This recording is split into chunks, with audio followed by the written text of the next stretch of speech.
હવે નવી શિક્ષણ નીતિ 2020માં એવું કંઈક લાવો કે ભાઈ થોડી વાર થાય ને એટલે થોડા ફ્રેશ થઈ જાય વચ્ચે.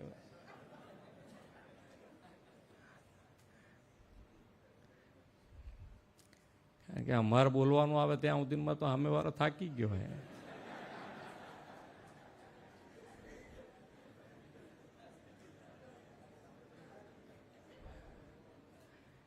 એટલે પહેલાં તો એમ થાય કે ભાઈ થોડાક ફ્રેશ થાય તો પછી કંઈક બે શબ્દ. મંત્રીઓ ખુશ છે અમારા બધા.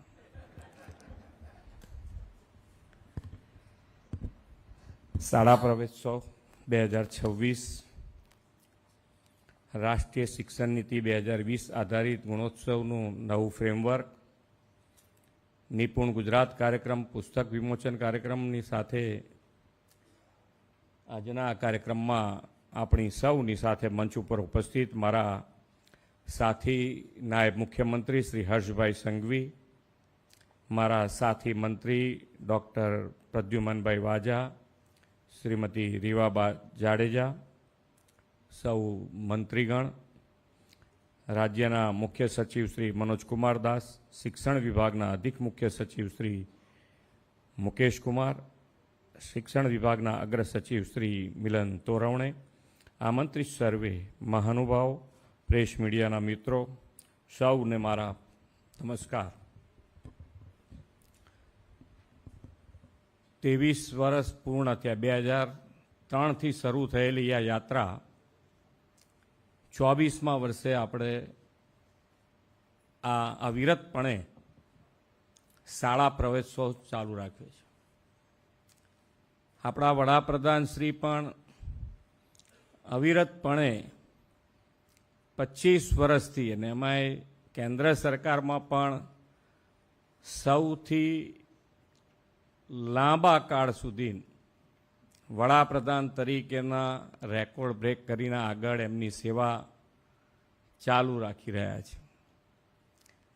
અને એમની પણ નાની નાની વસ્તુઓ કે ભાઈ કેટલી મોટી અપાર સંભાવનાઓ એમાંથી આપણે પાઠ ભણીને કેવી રીતે સારું કરી શકાય, રોજબરોજ કેવી રીતે સારું કરી શકાય, એના માટેનો પ્રયત્ન કર્યો છે. અહીંયા એક વસ્તુનો મોટો આપણને ફાયદો થયો છે કે ભાઈ ડ્રોપઆઉટ રેશિયો જે છે એ અહીંયા આપણે હમણાં આંકડો જોયો હશે તો 1 સુધી પહોંચ્યો છે.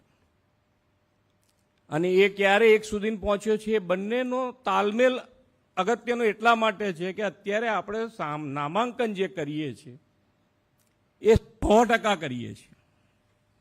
કે કોઈ બાળક પ્રવેશોત્સવ માટે બાકી ન રહી જાય એના ઉપર આપણું ફોકસ છે ને એટલું 100% થાય એ આપણે લક્ષ્ય સાથે કામ કર્યું છે. અને પહેલાં જ્યારે 35% 34% ડ્રોપઆઉટ હતું ત્યારે કદાચ નામાંકને 100%નું હતું.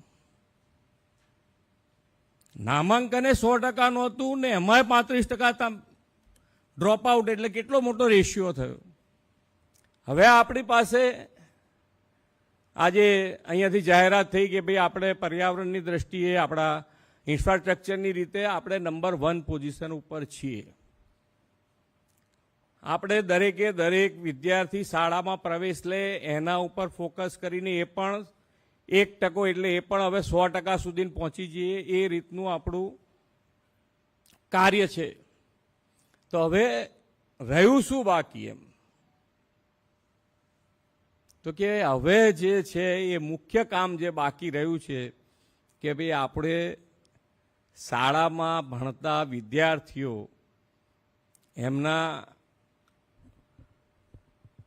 જે નિપુણ ગુજરાત અંતર્ગત જે કીધું છે કે ભાઈ એમનું વાંચન છે, લેખન છે, એ 100% કારણ કે આપણે ઘણી બધી ફરિયાદો એ જ આવે છે કે ભાઈ 3જા ધોરણ, 4થા ધોરણ, 6ઠ્ઠા ધોરણ સુધી એને વાંચતા ના આવડે, લખતા ના આવડે, એ બધી પરિસ્થિતિમાંથી હવે આપણે બહાર આવી જવું પડે. એના માટેનું આપણું ફોકસ હોવું જોઈએ.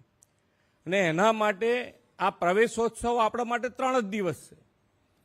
શિક્ષકો રોજ ત્યાં છે જ, તો આપણે એમને એટલું તૈયાર કરી આપવું પડે કે તમારે ક્યાં ફોકસ કરવાનું છે, તમારા ધ્યાન ઉપર શું શું આવ્યું છે, તો એ લોકો એ ધ્યાન રાખી અને આગળ વધશે. તો જ આપણે આની અંદર જે શિક્ષણમાં છે એ આપણા, અને એક તો અહીંયા આગળ ગુજરાતમાં મેં જોયું છે ત્યાં સુધી ઘણા અહીંયા આગળ પ્રયત્ન થયા. એમ હમણાં આપણા મુખ્ય સચિવે કહેતા હતા કે ભાઈ વાલીઓને તમે મળો ને તો હજુ પણ વાલીઓ એવું કહે છે કે હવે ભણ્યા ચાલશે, મારા ખેતરમાં કોણ કામ કરશે, ભણશે તો.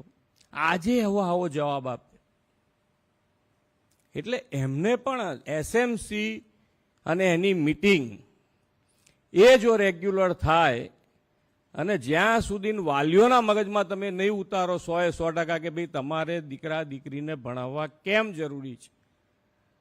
અત્યારે એવું નથી કે ભાઈ ખેતીમાં હોય કે પશુપાલનમાં હોય તો ભણેલા ના હોય, એવું ના હોય. એમાંય ભણેલા છે લોકો, ગ્રેજ્યુએટ છે, ફોરેનથી પાછા આવેલા અહીંયા ગાડી છે, પશુપાલનમાંય છે, ખેતીમાંય છે. એટલે આમાં ભણતર જરૂરી છે. એટલે ભણતર કેમ જરૂરી છે એ જો આપણે વાલીઓના મગજમાં નહીં ઉતારી શકીએ તો ક્યાંક ને ક્યાંક હજુ પણ જે આપણો લક્ષ્યાંક છે એ આપણને તકલીફ ઊભો કરી શકે.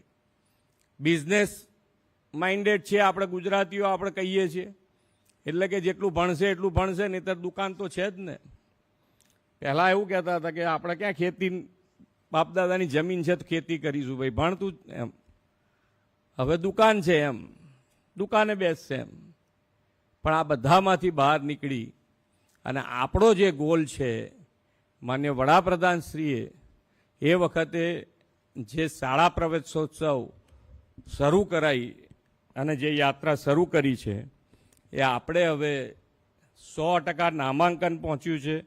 અને હવે ગુણોત્સવ એટલે ગુણોમાં પણ વિદ્યાર્થીઓ 100% પાસ થાય એ રીતે આપણે આ કાર્ય કરવું છે. બાકી અત્યારે ગુજરાતમાં જે પ્રમાણેનું વાતાવરણ છે એ પ્રમાણે અહીંયા બેઠેલા કોઈને પ્રવેશોત્સવ માટે એક લીટી ના કહીએ તો પણ સારામાં સારું કાર્ય થઈ શકે એવું છે. કારણ કે બધા જ ગયેલા છે, આમાંથી કોઈ કોણ બાકી, પહેલી વખત કોણ જવાનું, મને આંગળી ઊંધી કરતો.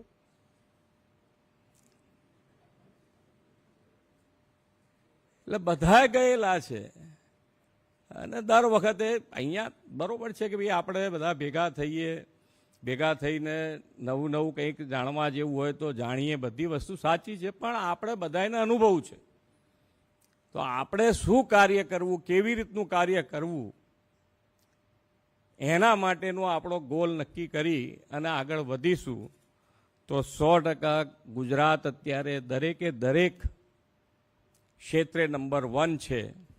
તો શિક્ષણમાં પણ નંબર 1 ઉપર આપણે આવવું જરૂરી છે. ક્યાંક ને ક્યાંક કોઈક ને કોઈક કારણ